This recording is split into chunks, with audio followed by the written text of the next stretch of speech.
नमस्कार दोस्तों, स्वागत है आपका मेरे YouTube चैनल पे फैक्ट विद दिनेश। आज हम बात करेंगे नेपाल की। आपको भी पता है नेपाल में क्या हुआ है, न्यूज़ तो आप तक आई गई होगी। और वहाँ पे किस तरह से रिजीम चेंज हुआ है और किस तरह से प्रोटेस्ट हुए हैं और जो जेन जी प्रोटेस्ट हुआ है उसके बारे में हम पूरा डिस्कस करेंगे। तो वो डिस्कस करने से पहले गाइज एक रिक्वेस्ट है कि प्लीज़ मेरे वीडियो को लाइक करिए, मेरे चैनल को सब्सक्राइब करिए and send this videos to your friends and family. वो भी देखेंगे तो वो भी देखें और मेरे वीडियोस को एंजॉय करें और प्लीज़ उनको भी बोलिए मेरे चैनल को सब्सक्राइब करिए गाइस। तो आज हम बात करेंगे नेपाल के बारे में। अब नेपाल में आपको भी पता है कि कम्युनिस्ट की गवर्नमेंट थी और उनके जो प्राइम मिनिस्टर थे वो थे ओली। मिस्टर ओली थे, वो वहाँ के प्राइम मिनिस्टर थे और यहाँ पे कम्युनिस्ट रूल चल रहा था अराउंड 2005 से। नेपाल जो है वो एक हिंदू मेजॉरिटी कंट्री है लाइक इंडिया। यहाँ पे 2006 से डेमोक्रेसी आई है। 2006 से पहले यहाँ पे राजशाही चलती थी, यहाँ पे किंगडम था एक। तो यहाँ पे एक राजा थे, उनके अंडर नेपाल था। लेकिन 2006 में प्रोटेस्ट हुआ था और उस पर जो राजाशाही थी वो चली गई और डेमोक्रेसी आ गई और वहाँ पे फिर कम्युनिस्ट की गवर्नमेंट बन गई। कम्युनिस्ट की गवर्नमेंट बनती है 2006 में और आज के दिन 2025 में यानी मोर और लेस 20 साल में यहाँ पे ऐसा प्रोटेस्ट होता है जहाँ पे गवर्नमेंट को झुकना पड़ता है, प्राइम मिनिस्टर को रिजाइन करना पड़ता है और पूरी पार्लियामेंट जलाई जाती है जेन जी के द्वारा। जो यहाँ का यूथ है नेपाल का, उसके द्वारा पूरी जलाई जाती है। तो ये ऐसा क्यों हुआ दोस्तों? क्यों ये नौबत आई कि जो यूथ है नेपाल का वो रोड पे आ गया और इतना ज़्यादा प्रोटेस्ट हो गया और इतना ज़्यादा गुस्सा था गवर्नमेंट पे? वो क्यों था? तो आपको भी पता है इसका जो ट्रिगर था, वो था सोशल मीडिया बैन पे। जो ये यूएस के ऐप थे जैसे लाइक एक्स जो पहले ट्विटर था, इंस्टाग्राम, व्हाट्सएप, ये सब कुछ एंड फेसबुक, ये सब कुछ गवर्नमेंट ने बैन कर दिया था। गवर्नमेंट ने तो क्या, कोर्ट के आदेश थे कि ये सारे ऐप बंद कर दिए जाए। तो ये गवर्नमेंट ने भी ये ऐप्स बंद कर दिए। बस ये ऐप्स बंद करना था कि सारे जो यूथ है, जो जेन जी है, वो गुस्से में आ गए और सड़क पे आ गए और उन्होंने प्रोटेस्ट करना स्टार्ट कर दिया। लेकिन कोई भी प्रोटेस्ट ऐसे ही नहीं होता दोस्तों, उसके बारे में हम आगे जाके डिस्कस करेंगे। बट हम देखेंगे कि प्रोटेस्ट में क्या हुआ।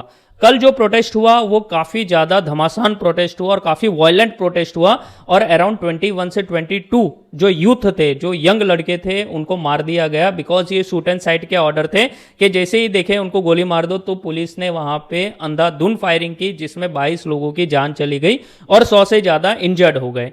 तो ये काफ़ी सैड इंसिडेंट जो कल हुआ। लेकिन कल भी प्रोटेस्ट हुआ और फिर बाद में गवर्नमेंट की तरफ से ये न्यूज़ आती है कि जो सोशल मीडिया ऐप बैन थे वो सारे अनबैन कर दिए। अब सोशल मीडिया चालू हो गए, फेसबुक भी चालू हो गया, ट्विटर भी चालू हो गया, सारे ऐप्स चालू हो गए।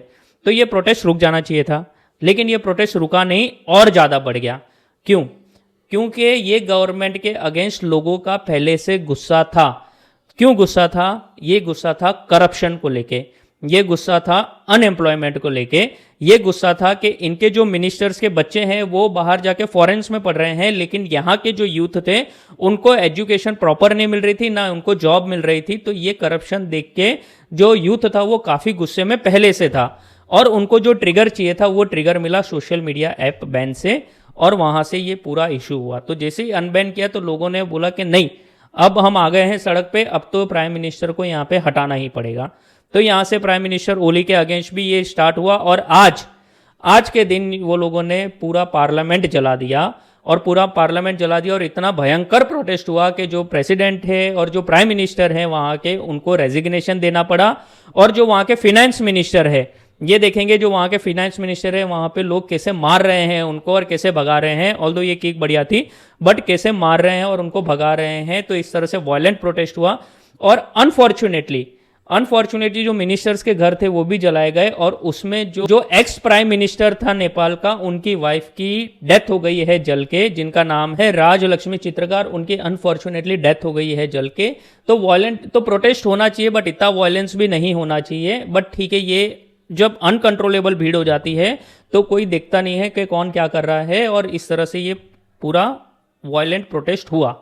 तो आप देखेंगे कि इसमें एक टर्म्स निकल के आ रहा है कि जेन जी का प्रोटेस्ट है। और जो जेन जी है, जो हम सोचते थे कि जो यूथ है वो आज के टाइम में प्रोटेस्ट नहीं कर सकता पहले की तरह, बिकॉज सोशल मीडिया आ गया है, अलग अलग सबके प्रायोरिटीज हो गई हैं, तो आज के यूथ इतना नहीं ध्यान रखते। बट ये यहाँ पे नेपाल में ये बात गलत साबित हुई है और बोलते हैं कि जेन जी ने ये किया है। बट आपको क्या लगता है दोस्तों, ये खाली जेनजी ने किया होगा? इतना बड़ा प्रोटेस्ट खाली जेनजी? नहीं, मजा नहीं आया, नहीं ना, इतना बड़ा प्रोटेस्ट उन्होंने नहीं किया है, पॉसिबल ही नहीं था उनकी तरफ से करना। ये इसके पीछे एक बड़ी साजिश जो नजर आ रही है आज। तो इस पार्ट में जिस बंदे ने सबसे ज्यादा एक्टिव रोल प्ले किया वो है बुलंद शाह। ये एक रैपर था 2022 के पहले। 2022 में इसने पॉलिटिक्स ज्वाइन की और ये काफी ज्यादा फेमस हो गया था, और ये काफी ज्यादा यूथ के बीच में फेमस हो गया था ये पॉलिटिशियन। और ये माना जाता है कि लीस्ट करप्ट है, बिल्कुल भी करप्ट नहीं है और ये करप्शन के स्ट्रिक्टली अगेंस्ट है। तो इस तरह से ये काफी फेमस हुआ और इसका भी एक एनजीओ है जो ये चलाता था।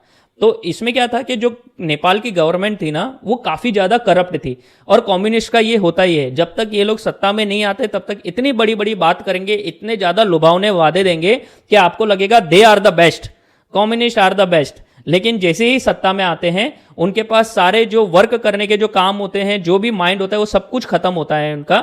उनके पास कुछ नहीं होता, खाली सोशल इश्यूज को उठाने के अलावा कि गरीब हो गए, अनएम्प्लॉयमेंट हो गए, ये हो गए, हम ये करेंगे, हम वो करेंगे, हम इक्वेलिटी लाएंगे, ये सब बड़ी बड़ी बात करके ये लोग सत्ता में आते हैं। लेकिन जब सत्ता में आते हैं तब इनको पता नहीं होता क्या करना है और कैसे करना है, और उसके बाद में ये लोग स्टार्ट करते हैं करप्शन, भयंकर लेवल का करप्शन। और इसमें आप देखेंगे तो आपको सबसे बड़ा कम्युनिस्ट स्टेट आप देखेंगे चाइना में भी भयंकर करप्शन है। और उससे पहले जब यूएसएसआर था, रशिया जो आज है, वहां पे कम्युनिस्ट की गवर्नमेंट थी, वो भी भयंकर करप्ट थी, और वो करप्शन की वजह से ही यूएसएसआर टूटा था। और हमारे यहाँ पे भी काफ़ी कम्युनिस्ट गवर्नमेंट रही है, तो उसमें भी ये इश्यूज रहे हैं और ये ब्लेम्स रहे हैं। और यहाँ की गवर्नमेंट है, केरला में कम्युनिस्ट गवर्नमेंट है, तो लोग उनमें भी बोलते हैं कि भाई ये लोगों के पास कोई स्कीम नहीं रहती और अननेसेसरी ये लोग सेंटर के पास जाके या कोर्ट में जाके बोलते हैं कि भाई हमको पैसा दो, हमारे पास पैसा नहीं है।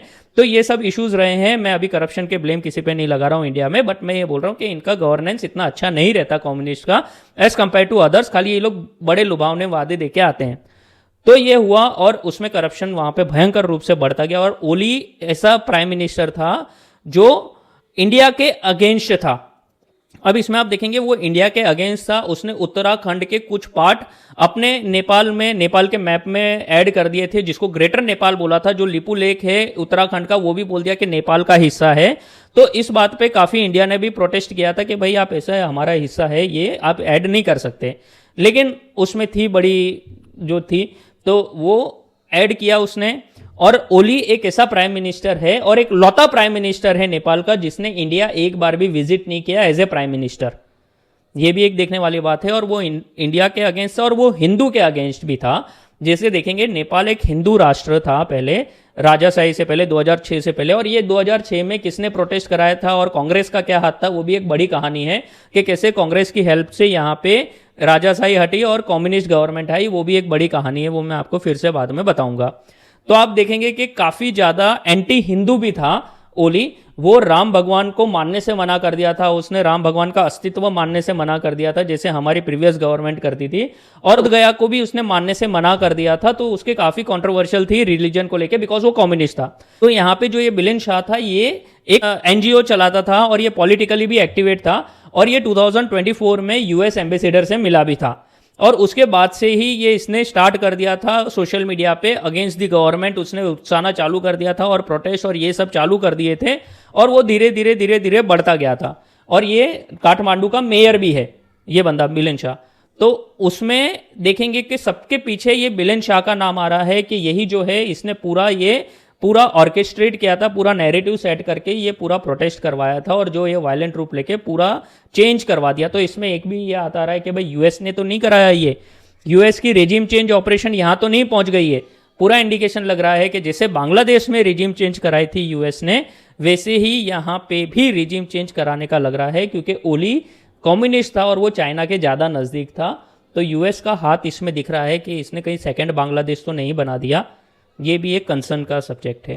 तो इस तरह से पूरा सिचुएशन हुआ है। अब भारत में क्या हो रहा है? भारत में हमारे जो अपोजिशन है और जो मोदी के अगेंस्ट है, जो बीजेपी के अगेंस्ट है और जो एंटी हिंदू रहते हैं, वो लोगों को कुछ ज्यादा ही उत्साह जाग गया है ये न्यूज कि ऐसा प्रोटेस्ट भारत में भी होना चाहिए। क्योंकि आप देखेंगे हमारी नेबरिंग कंट्रीज में सारे में हो गया। पाकिस्तान में एक ऐसा प्रोटेस्ट हुआ था, श्रीलंका में हुआ, बांग्लादेश में हुआ, फिर बाद में ये नेपाल में हुआ, भूटान और भारत ही बचे हैं।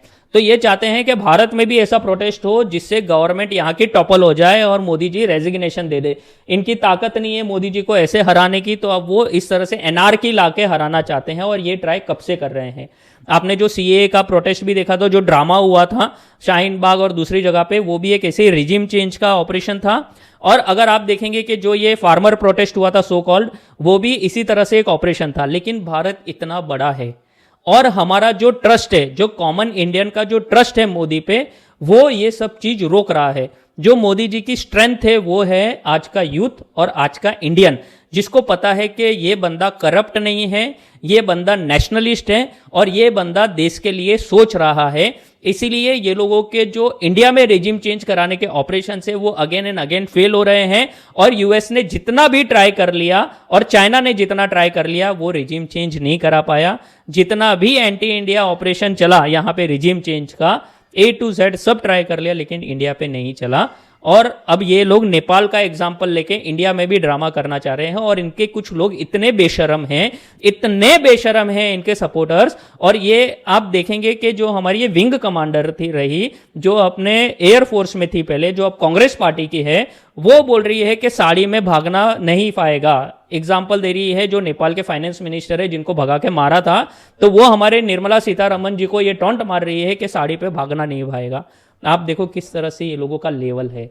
अभी इन्होंने जो ड्रामा किया वोट चोरी का, वो भी फेल हो गया। जो एटम बॉम्ब फोड़े थे, जो न्यूक्लियर बॉम्ब फोड़े थे, वो फुस हो गए और ये कुछ नहीं निकला, क्योंकि ये लोग गलत थे। वो इनको भी पता था पहले से, लेकिन ये लोगों ने ये ट्राई किया था कि इससे सड़क पे आए लोग और ड्रामा हो इसी तरह से और रिजीम चेंज करने का करे। लेकिन यूथ आज का समझता है, आज के जो लोग हैं वो समझते हैं, आप लोग समझते हैं कि भाई ये जो कर रहे हैं ये गलत है, कोई वोट चोरी नहीं हुई है, लेकिन उसके ड्रामे हैं चल रहे हैं। और इनका जो यूट्यूबर है चमचा, ये जो पहले जर्नलिस्ट साहब यूट्यूबर बना हुआ है, इसने तो ये तो है ना कांग्रेसियों से ज्यादा बड़ा कांग्रेसी बना हुआ है। राहुल गांधी का भक्त लग रहा है, चेला लग रहा है।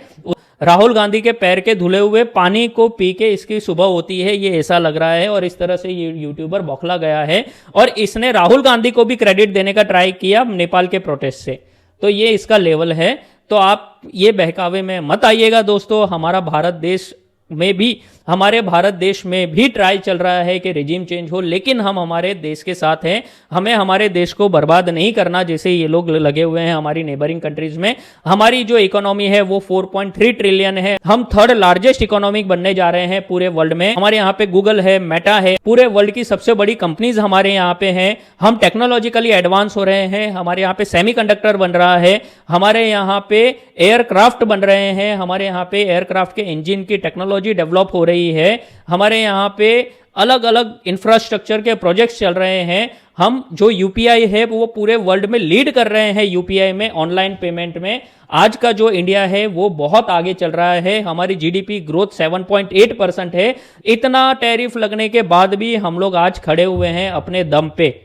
इसका मतलब इंडिया सही हाथों पे है और इंडिया आगे बढ़ रहा है। तो दोस्तों आप ऐसे बहकावे में मत आना। ये लोगों के पास कुछ काम है नहीं, अपोजिशन में रह रह के फ्रस्ट्रेट हो गए हैं। मलेशिया जा रहे हैं, यूएस जा रहे हैं, सब जगह जा रहे हैं कि कैसे भी करके यहाँ पे रेजिम चेंज हो जाए, लेकिन वो होनी है नहीं, क्योंकि हम भारतीय हमारी गवर्नमेंट के साथ है, क्योंकि वो देश का अच्छा कर रही है। सिंपल। तो होप सो आपको ये वीडियो पसंद आया होगा दोस्तों, और आपको समझ में आया होगा कि नेपाल में क्या हो रहा है और हमारे देश में कैसे ये करने का ट्राई चल रहा है। तो आपको सतर्क रहना है और आपको दिमाग यूज करना है कि कोई आपके पास न्यूज आ रही है कि वोट चोरी हो रहा है, कहीं पे कुछ हो रहा है, तो उसका पहले पूरा न्यूज पढ़ो, न्यूज समझो और उसका फैक्ट चेक हो रहा है तो वो देखो, फिर बाद में रिएक्ट करो। ऐसे ही बेवकूफों की तरह मत करना दोस्तों, ठीक है। तो होप सो आपको वीडियो अच्छा लगा होगा। Please send this to your friends and family and like my videos and subscribe my channel. और आगे ऐसे ही वीडियो मैं आपके लिए लाते रहूंगा। तो तब तक के लिए गाइस, जय हिंद, जय भारत, वंदे मातरम। Thank you.